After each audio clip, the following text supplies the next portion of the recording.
Did you ever imagine cowboys as anything more than tough figures on horseback with revolvers? In truth, they were brilliant survivalists, capable of enduring the planet's most dangerous environments with nothing but their ingenuity.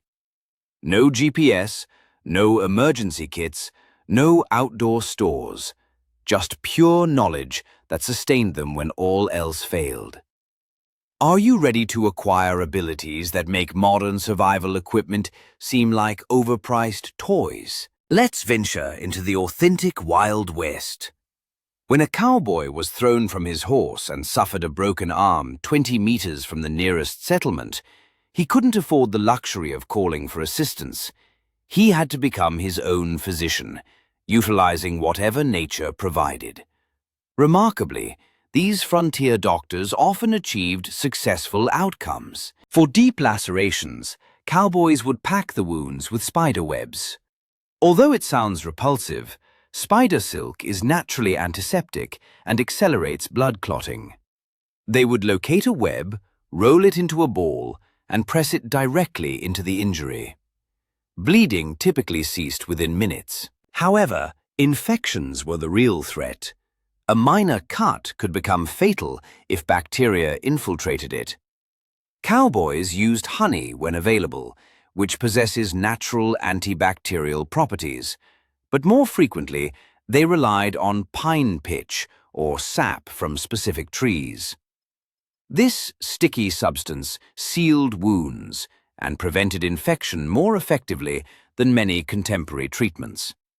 For burns from campfires or branding irons, they would use the gel found inside cactus pads, particularly from the prickly pear, which contained a cooling agent that soothed burns and promoted healing. They would split the pad open and apply the inner gel directly to the scorched skin.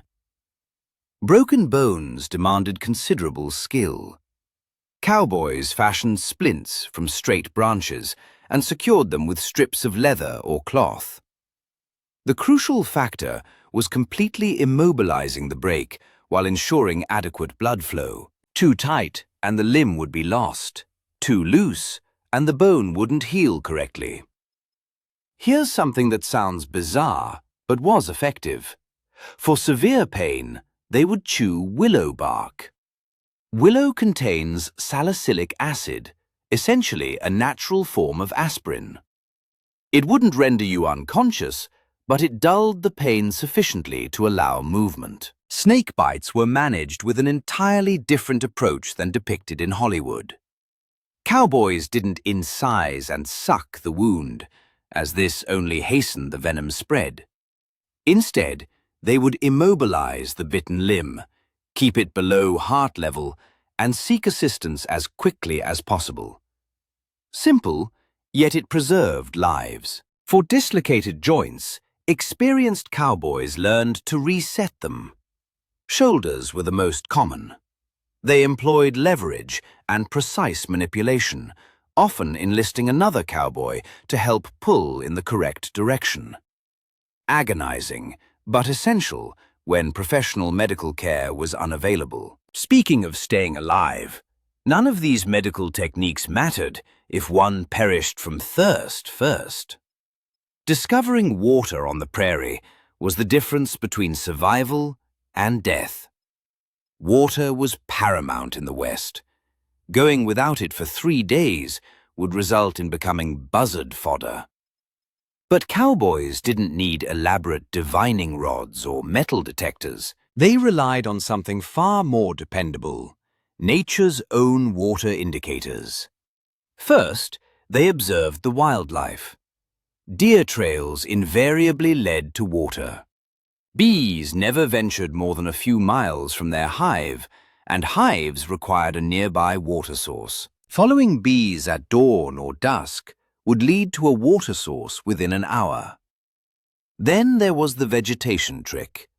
Cottonwood trees, willows, and certain grasses only grew where underground water was accessible.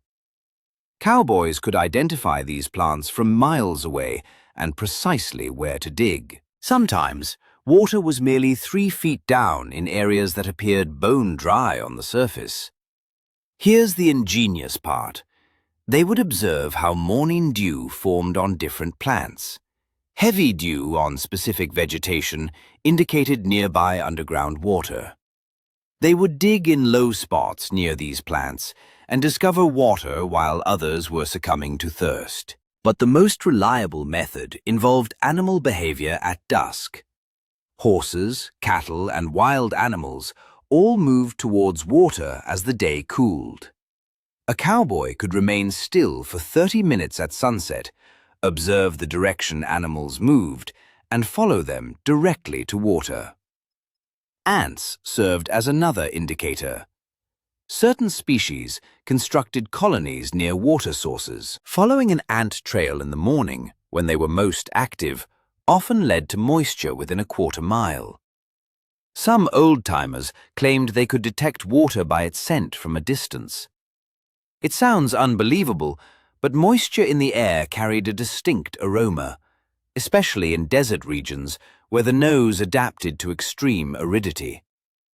The human body is capable of astonishing feats when survival is at stake. Water alone was insufficient.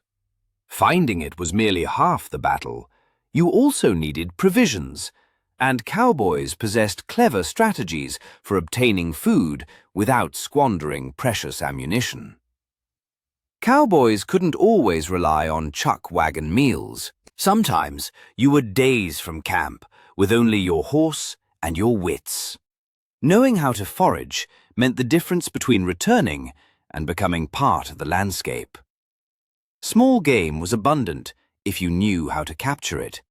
Rabbits, prairie dogs, and ground squirrels provided protein. Cowboys constructed simple snares using wire or horsehair, placing them on animal trails. Checking the snares morning and evening usually yielded meat. But here's the trick most people overlook. You didn't waste ammunition on small game. Bullets were valuable and needed for defense or larger prey. Instead, cowboys used throwing sticks, rocks, or snares. A well-aimed rock could bring down a rabbit from 20 feet. Fish were plentiful in prairie streams. Cowboys fashioned hooks from thorns, carved bone, or even bent nails from their boots. Using grasshoppers or grubs as bait, they would catch enough fish to sustain themselves for days. They also built simple fish traps from woven branches, funneling fish into inescapable enclosures. Edible plants supplemented meat. Wild onions grew in moist areas and enhanced the flavor of bland trail food. Prairie turnips, which Native Americans called timsula, provided starchy nutrition akin to potatoes. Various berries, when in season, offered vitamins and natural sugar. Bird eggs were protein gold mines. Prairie chickens, quail, and other ground-nesting birds laid eggs that cowboys could collect without jeopardizing future populations. They would take 1 or 2 eggs from a nest, never the entire clutch. Insects were emergency food that no one desired, but everyone consumed when desperate. Grasshoppers roasted over a fire tasted like nutty shrimp. Ant larvae provided protein and fat. Grubs from decaying logs were edible, if one could stomach them. Survival wasn't about comfort, it was about calories. The truly astute cowboys knew which animals were easiest to hunt. Pronghorn antelope was swift but curious. Waving a cloth on a stick sometimes enticed them close enough for a shot. Armadillos were sluggish and simple to catch, offering decent meat despite their armor. But acquiring food was only part of the challenge. Cowboys required containers to carry water and cook food, yet they couldn't always depend on having metal pots and canteens. If your canteen sprang a leak or you lost your cooking pot while crossing a river, you didn't simply give up. Cowboys learned to fashion containers from whatever nature supplied. This knowledge distinguished survivors from casualties. The most straightforward water container was a cleaned animal stomach or bladder. After butchering game, cowboys would thoroughly rinse these organs, tie off one end, and suddenly have a watertight bag. Not aesthetically pleasing, but it held a gallon of water and could be sealed with a leather cord. Bark containers were more sophisticated. Birch bark especially could be peeled in large sheets, folded, and stitched with plant fibers or sinew. These containers were surprisingly durable and completely waterproof. Cowboys would heat pine pitch to seal the seams, creating vessels that endured for months. For cooking, they used hollowed-out sections of green wood. A thick piece of cottonwood or willow could be carved into a bowl shape, filled with water, and have hot rocks dropped in from the fire. The rocks would boil the water without burning through the wood. This technique cooked stews and soups when metal pots were unavailable. Gourds and hard squash shells made excellent containers when properly dried. Cowboys traversing areas where these plants grew would collect them, clean them out, and allow them to dry in the sun. The result was a lightweight, durable container, ideal for carrying water or storing dried food. Woven grass baskets could hold dry goods like jerky, dried berries, or ground meal. While they wouldn't retain water, they were easy to make and replaced lost saddlebags. Cowboys would weave them during downtime, creating useful gear from materials that grew everywhere. Here's the clever aspect. They would line woven baskets with animal fat or pine pitch, rendering them waterproof. This transformed a leaky basket into a functional water carrier. The process demanded patience, but survival often did.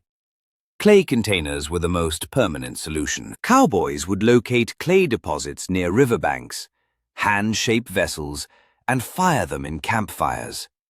These weren't elaborate pottery, but they held water and could be used for cooking directly over flames. Speaking of weather, knowing when storms were approaching could preserve your life and all your hard-earned provisions. Weather could be more lethal than anything else on the prairie. Tornadoes, lightning, flash floods, and blizzards emerged with terrifying speed. Cowboys who couldn't decipher the signs didn't survive long out there. Cloud formations revealed the entire narrative. High, wispy cirrus clouds signaled weather changes within 24 hours. Dark, towering cumulonimbus clouds signaled an immediate need to find shelter. A formidable storm was on the horizon. Cowboys became adept at interpreting the sky, viewing it as an essential guide for their survival. Yet, their observations extended beyond cloud gazing. Animal behavior served as an incredibly dependable indicator. Herds of cattle gathering together and exhibiting agitation foreshadowed an impending storm within hours. Birds flying at low altitudes suggested a drop in atmospheric pressure. Even insects altered their routines before weather shifts. Ants would seal their mounds, and spiders would dismantle their webs. The air itself provided warnings. That distinct metallic aroma preceding a thunderstorm? That's ozone, a byproduct of lightning strikes. Cowboys learned to recognize this scent and seek cover before the initial bolt struck. Static electricity causing their hair to stand on end meant lightning was about to strike nearby, prompting an immediate dismount from their horses and a swift retreat from trees. Temperature fluctuations also narrated crucial information. A sudden warm breeze in winter, especially from the south, indicated a developing blizzard. Conversely, a rapid drop in cold air during summer foretold severe thunderstorms, potentially accompanied by tornadoes. Cowboys could sense these shifts hours before storms materialized, allowing them ample time for preparation. Wind direction was paramount. Winds shifting from south to west signified approaching storms, while northerly winds ushered in cold weather. Experienced cowboys could forecast temperature changes simply by discerning the wind's direction. Here's a crucial survival tactic. When a storm hit, they'd position themselves in low-lying areas, but never within dry creek beds. Flash floods could emerge from storms miles away, transforming a seemingly safe spot into a death trap in mere minutes. They also meticulously avoided isolated trees and elevated terrain, as these were common targets for lightning strikes. The most astute among them continuously scanned the horizon. On the flat prairie, they could detect developing weather systems from as far as 50 miles away, granting them perhaps an hour to locate shelter or make ready. Cowboys utilized every moment of this warning period to secure horses, safeguard supplies, and assume the most secure position possible. Speaking of readiness, preserving meat without refrigeration or even salt was the deciding factor between abundance and scarcity during lengthy cattle drives. When a cowboy bagged a deer or butchered a steer, he suddenly possessed more meat than he could consume in a week. Without preservation, that protein would spoil within days under the prairie heat. However, cowboys had perfected multiple methods to keep meat edible for months. The most prevalent technique was sun-drying. They would slice meat into thin strips, no thicker than a quarter-inch, and suspend them on racks fashioned from branches, positioned in direct sunlight with ample air circulation. The sun and wind would dehydrate the meat in 2 to 3 days, yielding jerky that would last for months. But here's the clever part.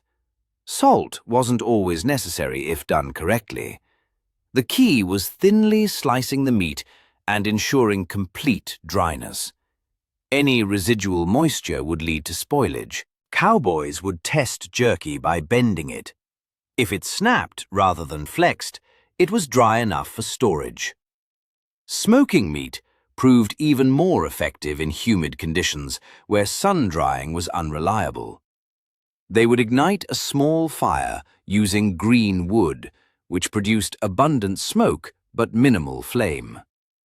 Meat strips were hung above the smoke, not close enough to cook, just enough to dry and acquire flavor. The smoke also served as a deterrent for flies, critically preventing maggot infestation. Certain types of wood were superior to others. Hickory, mesquite, and oak imparted the best flavor and possessed natural antibacterial properties. Pine and other resinous woods rendered meat unpalatable and were avoided unless absolutely necessary.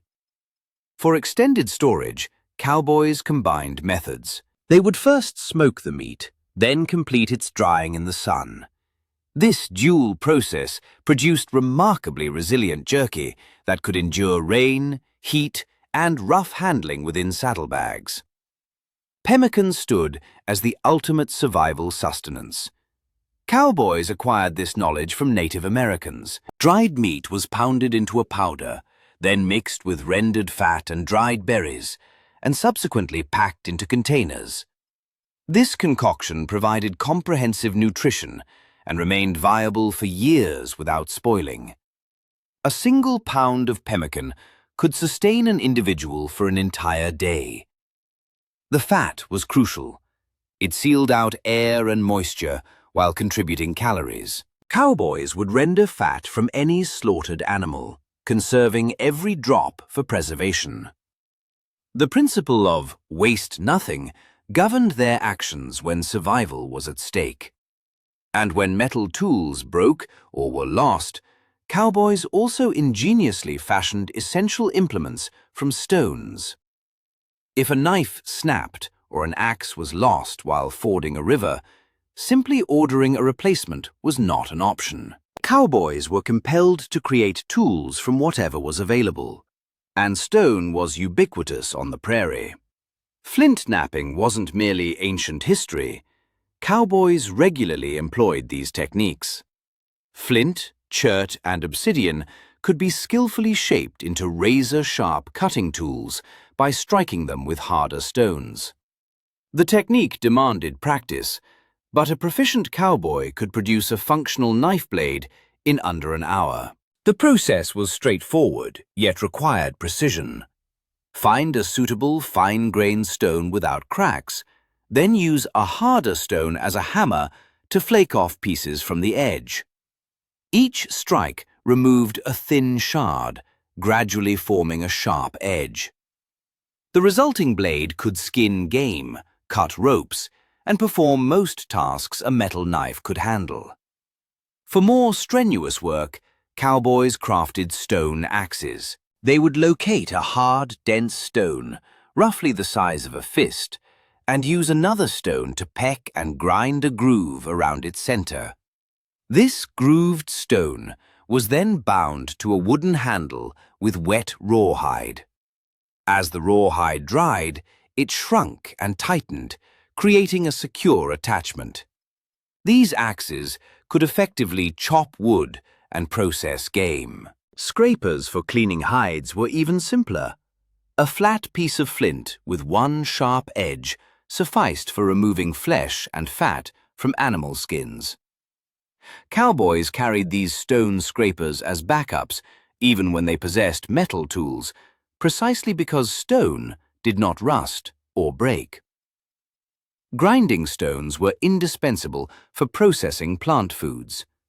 2 flat rocks, one stationary and one moved by hand, could pulverize seeds, nuts, and dried meat into powder, making tough foods digestible and yielding flour for basic bread. Arrowheads and spear points extended their hunting range without expending precious ammunition. A carefully crafted stone point on a straight shaft could fell deer-sized game. Cowboys would create several at once, keeping spares in case of breakage. A particularly ingenious application involved using stone flakes as surgical instruments. Obsidian could be flaked to produce edges sharper than modern scalpel blades. Cowboys utilized these for removing splinters, lancing infections, and even performing emergency surgery when necessary. However, without fire, every other survival skill quickly crumbled. Therefore, the ability to ignite a fire in any weather condition was absolutely paramount for staying alive. Initiating a fire amidst driving rain or howling wind distinguished the living from the dead. Cowboys couldn't simply retrieve waterproof matches or a lighter.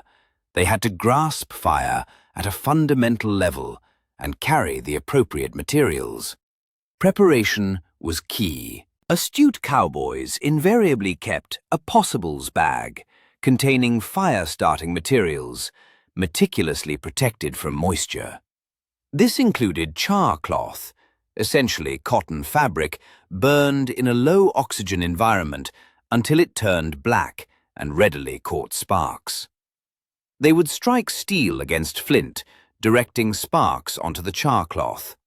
One good spark would cause the cloth to glow red, like a minuscule ember. Then, they would transfer that ember to a bundle of the finest, driest tinder they could locate. Typically, shredded bark, dried grass, or even bird nests. Here's the trick most people overlook. Cowboys constructed their tinder bundles in layers, commencing with material as fine as hair and gradually escalating to pencil-thick twigs. They would gently blow on the ember, introducing oxygen without extinguishing it. The tinder would smoke, then abruptly burst into flame. But what if everything was drenched? Cowboys were aware of which trees possessed resinous wood that would burn even when damp. Pine knots, the dense sections where branches met trunks, contained so much pitch that they would ignite even in a downpour. Birch bark functioned similarly, peeling off in waterproof sheets that burned hot and fast. They also carried a small piece of fat wood, which was pine wood so saturated with resin It was practically flammable oil in solid form. A few shavings of fatwood could initiate a fire in seemingly impossible conditions. This material was so precious that cowboys would specifically search for it and guard it assiduously. The bow drill method worked without any modern materials. A wooden spindle, rapidly rotated against a wooden base, generated friction heat. With added pressure and speed, enough heat was produced to create an ember in the wood dust. Transferring that ember to tinder meant fire. This technique demanded practice and the correct types of wood, but it proved reliably effective. The truly desperate measure involved gunpowder from a cartridge, mixed with a minuscule amount of grease, which served as an emergency fire starter that functioned in any weather. Dangerous, yet effective. When survival depended on warmth, cowboys would carefully open a cartridge, blend the powder with fat, and use a spark to ignite it. Speaking of materials, cowboys also required rope for everything from securing loads to capturing horses, but they couldn't always procure it from a store. Rope was indispensable for cowboy life. It was needed to tie down gear, secure horses, construct shelters, and perform myriad other tasks. But when a rope broke or ran out, simply giving up was not an option. Cowboys learned to fashion cordage from plants that grew wild across the prairie. Yucca plants were natural rope factories, growing abundantly.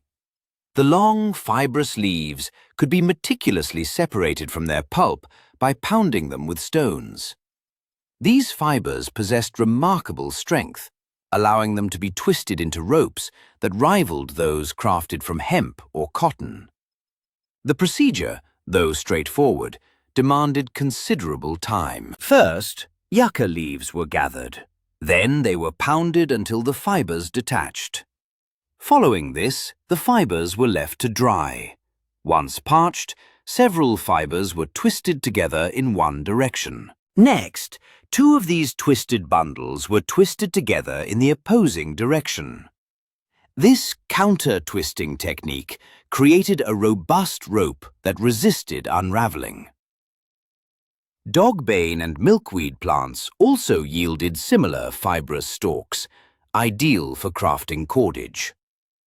Cowboys would gather these plants in late summer when their fibers reached peak strength. The stems could be split and the inner fibers extracted, producing a surprisingly strong material despite its slender nature.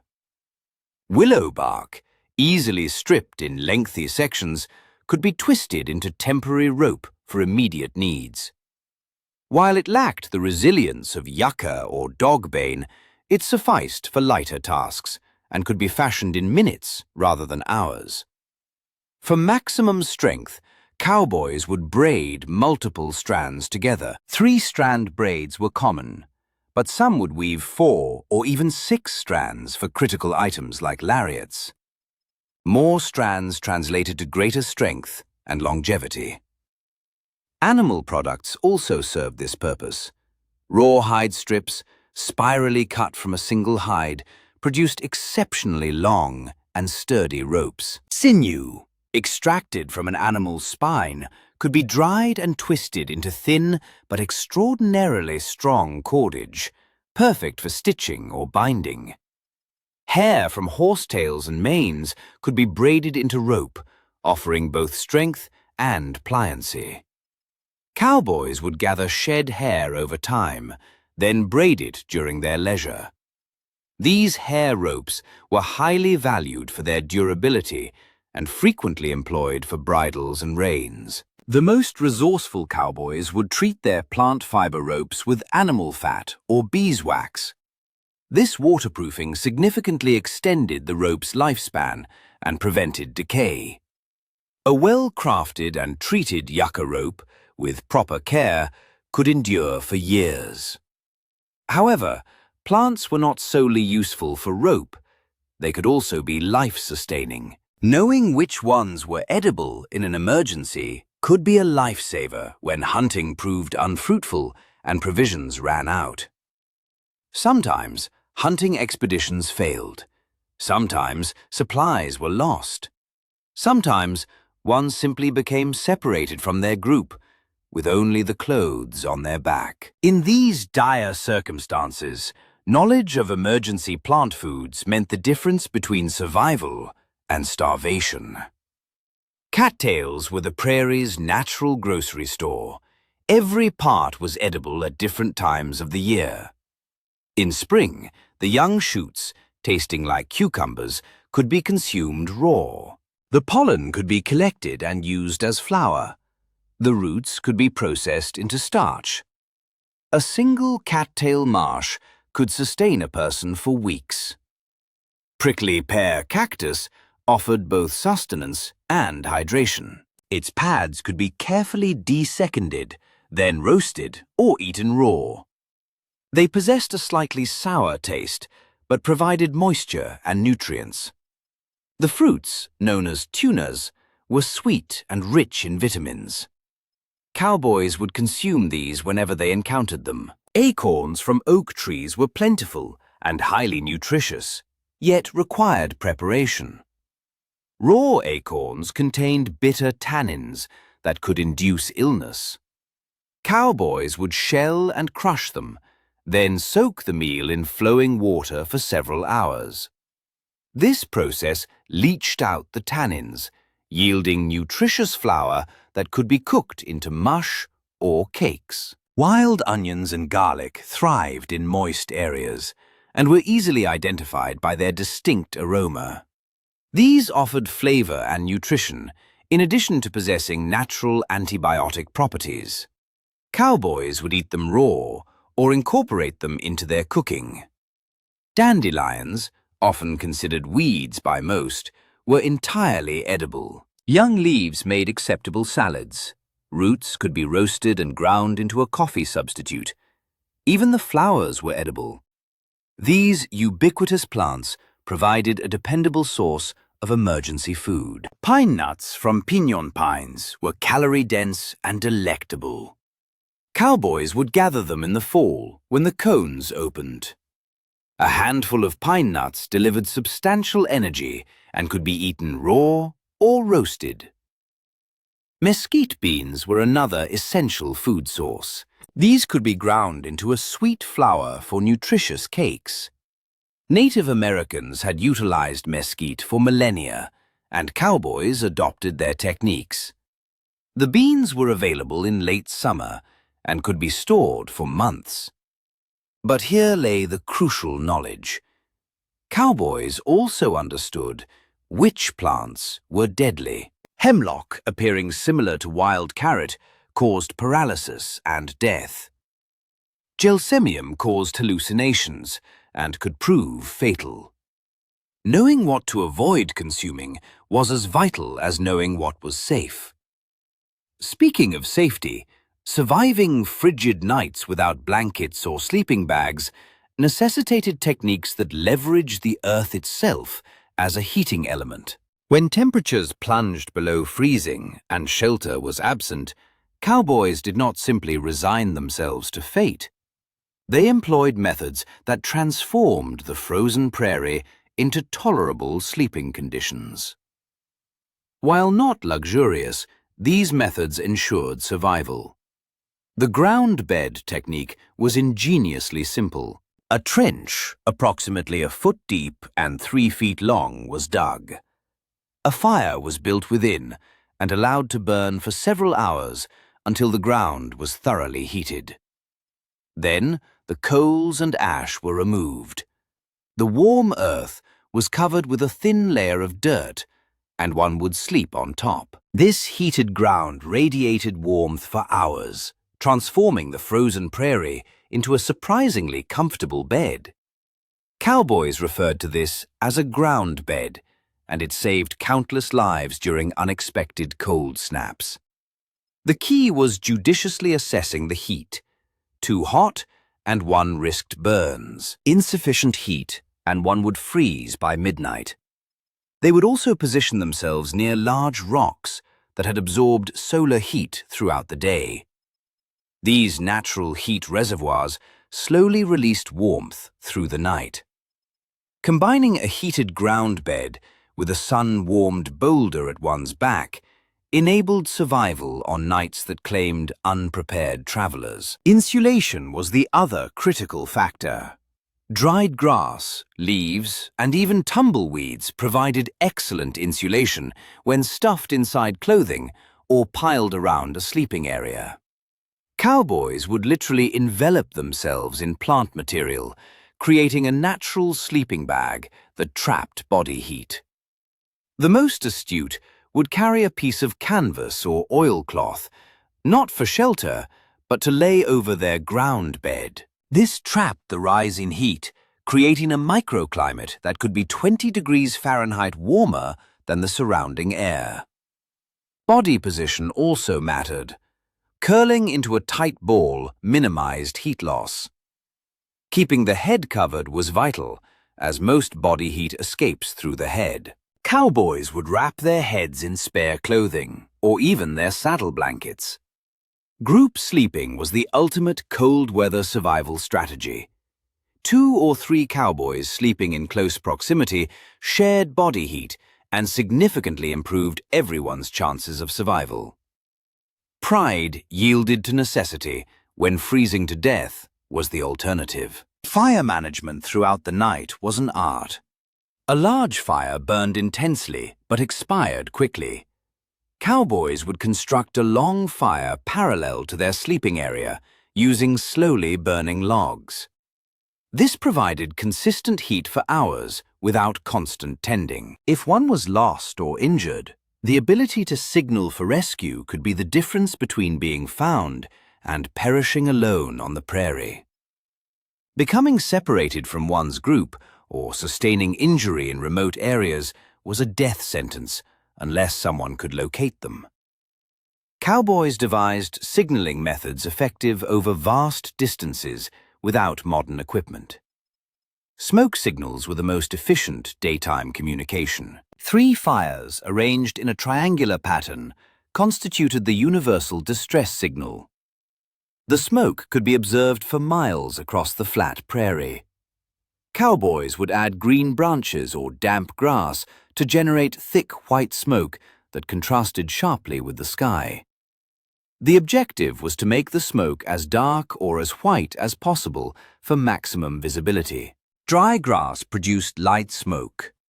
Green vegetation created dense white smoke. Adding rubber, leather, or oil-soaked materials produced black smoke. Cowboys would alternate between white and black smoke to create a pattern distinctly indicating human activity rather than natural fires. At night, fire signals functioned differently. 3 fires in a line or triangle were discernible from incredible distances in the darkness. Cowboys would maintain these fires and occasionally add pitchwood to create bright flares that attracted attention. Reflective signals utilized any shimmering surface to flash sunlight. A piece of broken mirror, polished metal, or even a belt buckle could send flashes visible for miles. Cowboys would aim these flashes at the horizon, sweeping back and forth to maximize the chance of being seen. The technique was simple. Hold the reflective surface near your face, extend your other hand toward the target, and adjust the angle until you see the reflection on your extended hand. Then, move your hand slightly, and the flash would project toward your target. Ground signals were effective for aerial searchers, though this was more relevant in later periods.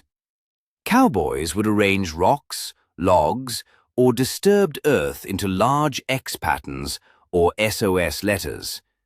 These had to be immense, at least 10 feet across, to be visible from any distance. Sound signals traveled surprisingly far in open country. 3 gunshots in quick succession was the universal distress call. Cowboys would fire 3 shots, wait a minute, then repeat the sequence. This specific pattern helped differentiate genuine distress from sounds associated with hunting or routine shooting activities. Whistles had a greater range than shouts and demanded less physical effort.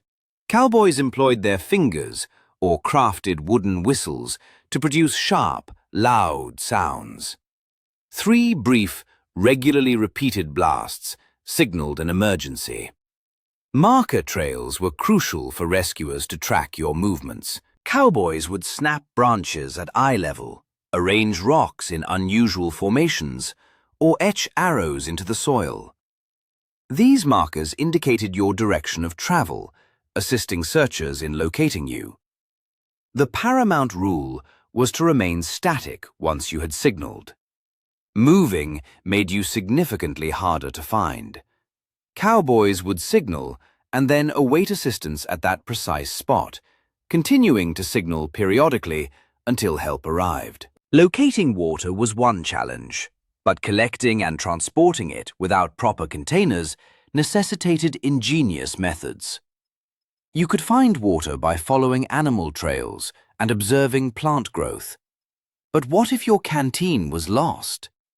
Cowboys had improvised techniques for gathering and carrying water that didn't rely on manufactured vessels. The simplest approach involved using large leaves as temporary water receptacles. Certain plants, such as the bow tree, had leaves substantial enough to hold about a pint of water when carefully cupped. Cowboys would drink directly from these natural containers or use them to transport water over short distances. Hollow reeds and plant stems served as drinking straws, enabling access to water in narrow crevices or shallow pools where one couldn't easily reach.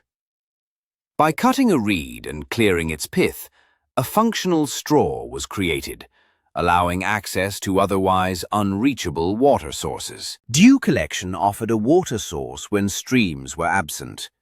Cowboys would drag a cloth or their shirt through grass laden with morning dew, then wring the moisture into their mouths or a container. Under favorable conditions, one could collect a pint of water within an hour using this method. Transpiration bags were an ingenious solution. Tying a clear piece of cloth or even a clean shirt around a leafy branch, ensuring the bottom was sealed, would cause moisture to accumulate inside the cloth as the plant transpired. By afternoon, potable water would be available. This technique was most effective with non-poisonous plants in sunny environments. Rock depressions frequently held rainwater. Cowboys would seek out natural basins in rocks where water collected and remained relatively clean.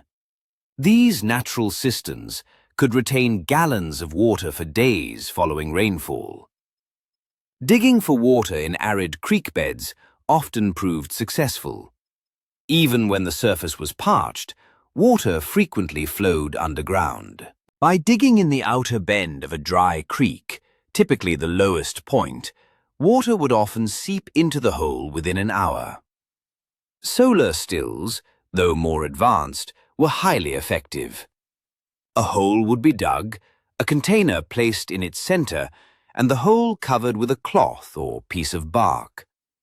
A small rock positioned in the center would create a low point above the container. Moisture from the soil would evaporate, condense on the cover, and drip into the container. This method yielded small quantities of water, but worked even in very dry conditions. However, merely finding water did not guarantee safety. Without shelter, the environment itself could prove fatal faster than thirst. Exposure claimed more cowboy lives than any other factor. Wind, rain, snow, and sun could all be lethal without adequate protection. Yet cowboys mastered the art of constructing shelters using only natural materials and their bare hands. The debris hut was the most rapid emergency shelter. One would find a long ridgepole and prop one end against a tree or rock at waist height. Branches would then be leaned against both sides of the ridgepole to form a frame.